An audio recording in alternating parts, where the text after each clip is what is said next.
경추 디스크하고 경추 협착증 수술은 제 개인적으로 봤을 때는 시술이 먼저다. 그런데 그 와중에도 수술로 가는 경우가 있을 수밖에 없다. 실제 우리가 내시경으로 수술하면은 엄청나게 좋은 시야에서 확대된 것을 보고할 수 있고요. 바로 이거를 슈퍼비전이라고 하는데 이러한 시야의 차이가 수술의 다른 결과를 만들어낼 수가 있다. 안녕하세요. 고품격 메디칼 예능 의학정보 채널 힘내쇼의 황진호입니다. 요즘 들어서 환자분들이 굉장히 많은 질문이 있어서 제가 이 아이템을 골랐습니다. 뭐냐면 허리 양방향 내시경이 아주 핫하죠.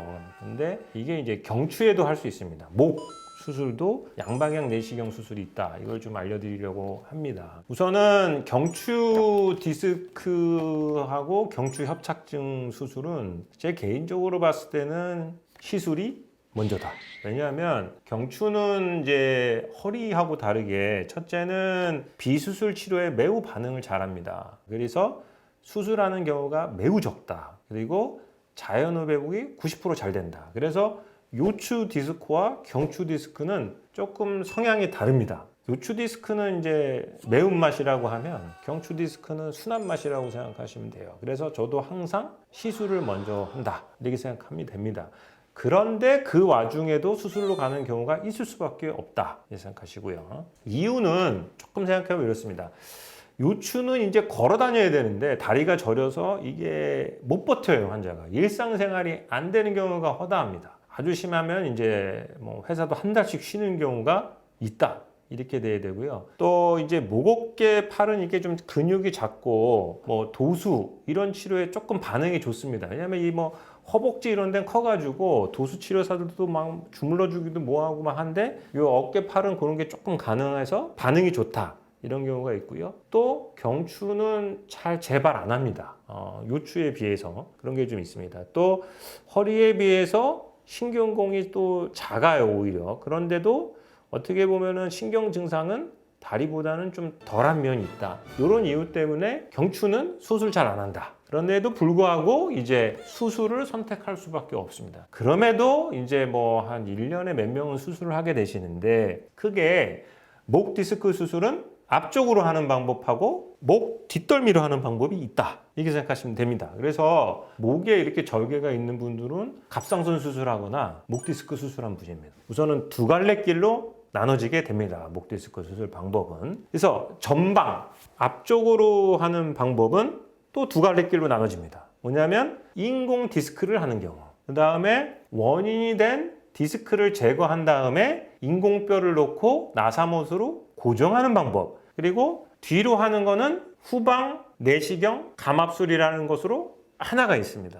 근데 후방 내시경 감압술을 뭘 사용하느냐에 따라서 현미경을 보고 수술하시는 분이 있고 양방향으로 하시는 방법이 있고 하나로만 하시는 방법. 그래서 또 그 방법론 쪽으로 세 가지로 갈리는 거죠. 그래서 여기 그림에 보면은 세 가지 동영상이 나오실 거예요. 단방향으로 하는 경우, 가운데가 양방향으로 하는 경우, 맨 이쪽이 현미경으로 하는 수술이 있습니다. 이 보시면은 엄청나게 저 가운데 보이는 게 신경이거든요. 크게 보고 수술을 하는 거고요. 여기 디스크 제거하는 영상도 있고요.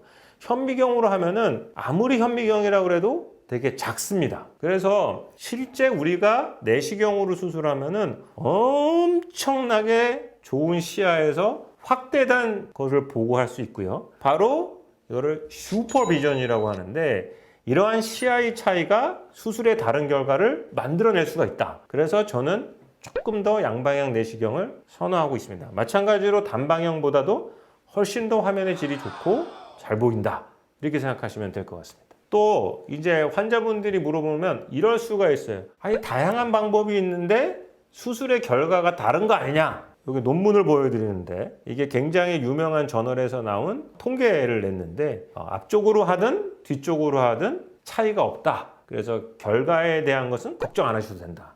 이렇게 생각하시면 될 것 같습니다. 그래서 제가 이제 지금부터 보여드리는 거는 수술을 어쩔 수 없이 하게 된다면은 뒤쪽으로 신경하는 후방 경추 감압술, 뭐를 사용한 양방향 내시경을 사용한 그 얘기를 해드리겠습니다. 양방향 내시경은 1cm 구멍 2개를 내서 미용적으로 특히 탁월하다. 생각하시면 될 것 같습니다. 그래서 이제 수술하는 장면인데요.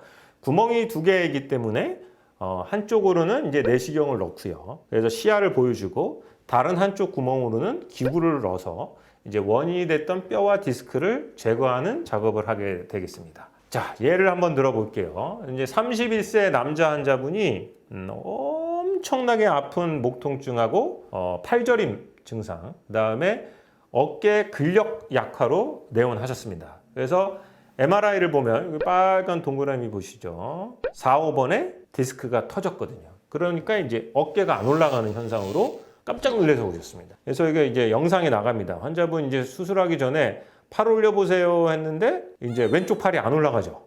마비가 벌써 진행이 됐습니다. 그래서 이제 환자분한테 어쩔 수 없이 마비가 있으니 수술할 수밖에 없다. 그래서 수술을 하게 됐습니다. 그래서 지금 뒤에 있는 거는 이제 수술하는 영상입니다.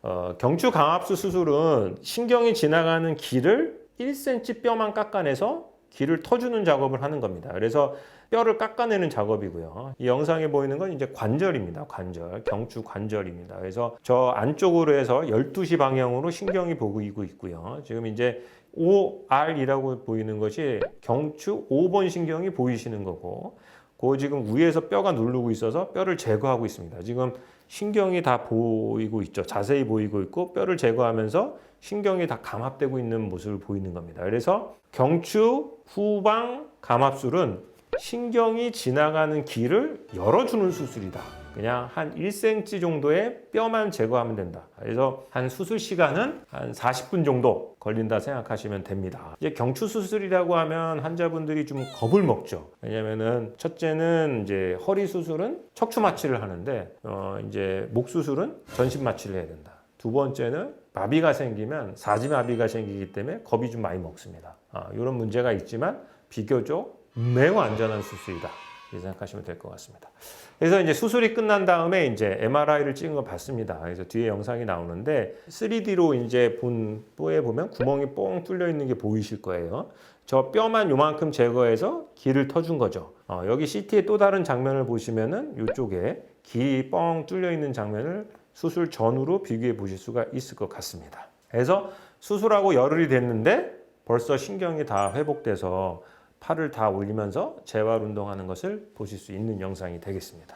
자, 이것으로 양방향 내시경을 이용한 경추 디스크 수술을 짧게 안내해 드렸는데요.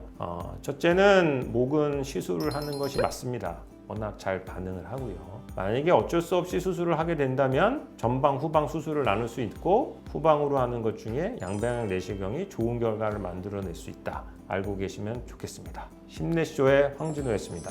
구독, 좋아요, 알림 설정 부탁드리겠습니다. 감사합니다.